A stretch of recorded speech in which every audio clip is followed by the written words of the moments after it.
السلام عليكم. عملتم غدا ايه النهارده يا جماعه؟ انا عملت كفته الطحينه بقى الجامده دي.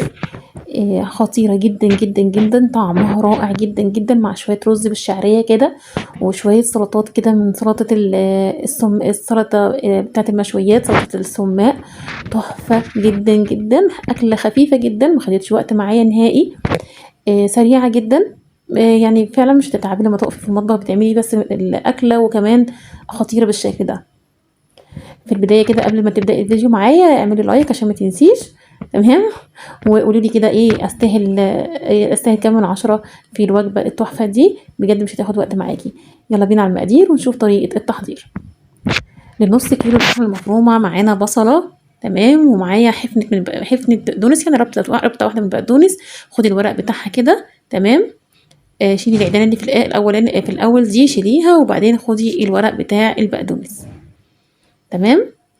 افرميه بالشكل ده بالسكينة عادي جدا، والبصلة افرميها وبعدين اعصريها في الحلة كده، حطيها وابتدي بقى تجيبي اللحمة بتاعتك وعليها، وابتدي ايه اعجنيها، تمام.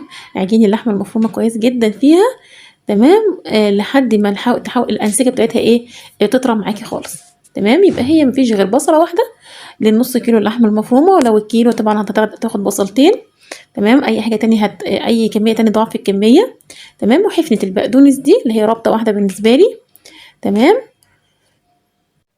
ملح وفلفل اسود نزليهم، وشويه من البابريكا حطيهم. انا عن نفسي ما حطيتش بابريكا، كمان ما كانش عندي، فحطيت ملح وفلفل اسود وبس، تمام. وابتدي كده اعجنيهم بايدك كده، اعجنيهم كويس جدا، مش ضروري خالص تحطيهم في الكبه كذا مره ولا اي حاجه، بايديكي كده لحد ما الانسجه بتاعتها تفتل شويه، تمام. ولو حابه تحطيها في الكبه ضربه مش مشكله حطيها، تمام. لكن انا عملتها هنا بايديا، تمام. غير كده ما تخافيش، لان هنا دي هتتحط في الفرن مش على سيخ، فما تقلقيش ان هي تفك او تنزل من على السيخ او اي حاجه، فهتبقى متماسكه جدا وكويسه، تمام.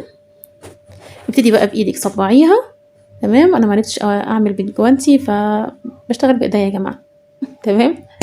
وفي الفرن دخليها 10 دقايق، هتخرجيها يكون خدت لون من فوق، ونزلت الدهون بتاعتها من تحت. قبل ما تشرب الدهون قوي تروحي منزله عليها الطحينه اللي هنعملها سوا دلوقتي. معلقتين من الطحينه دول عاملاها مع بعض، الطحينه دي عاملاها على القناه، اللي ما شافهاش يا ريت يشوفها، بجد تحفه جدا. شايفين تحفه ازاي؟ معلقتين بس من الطحينه نزلت عليهم بميه مغليه لحد ما بقت قوامها كريمي بالشكل ده. شايفين قوام عامل ازاي؟ والطحينه تحفه ازاي، ما فيهاش غلطه، تمام. وبعد كده انزلي عليها بعلبة من الزبادي بمقدار معلقتين كبار من الزبادي، نص ليمونة، معلقة صغيرة من البابريكا، وبس كده خلصت معايا. ومعلقتين من الخل، وكده خلصت معايا الطحينة. يلا ابتدي بقى هنا على صينية الطحينة نزليها، صينية الكفتة نزليها بعد ما خدت 10 دقايق في الفرن، 5 دقايق وتطفي عليها. كده خدت معايا 15 دقيقة في الفرن، تمام. كانت درجة حرارة 200 زي ما انت شايفة كده. تحسي ان الكفتة اصلا استوت، تمام. قبل ما تطلع بس ب5 دقايق حطي بقى ايه، او 4 دقايق كمان. يلا بقى نعمل الرز بالشعرية. حبة رز تحفة، نزليش كده بمعلقتين 3 من الزيت، معلقة سمنة بلدي كده حلوة، وينزلي بنص كيلو من الشعرية وعليها كيلو من الرز. مش ضروري خالص الشعرية تبقى قد الرز نهائي، طول عمرنا بنعمله كده وكان بيبقى تحفة بشهادة الناس اللي كانوا عندي.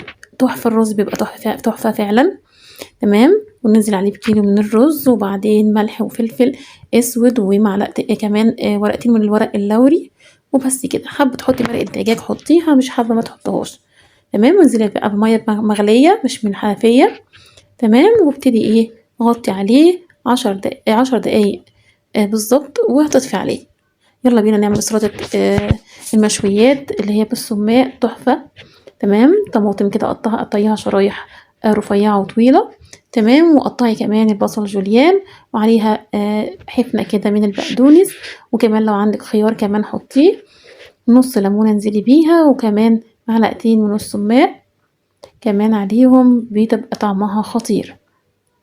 قدميها مع اي مشويات عندك بتبقى تحفه جدا زي ما انت شايفه كده. يبقى هنا البصله والطماطم والبقدونس، ولو خيار كمان حطيه. وشايفين الرز مفلفل ازاي تحفه، شكله حلو جدا وطعمه رائع. ما فيهوش اي افتكاسات خالص. لايك وشير اوعي تنسيه، استاهل كام من 10 بقى. مع السلامة، اشوفكم في فيديو جديد.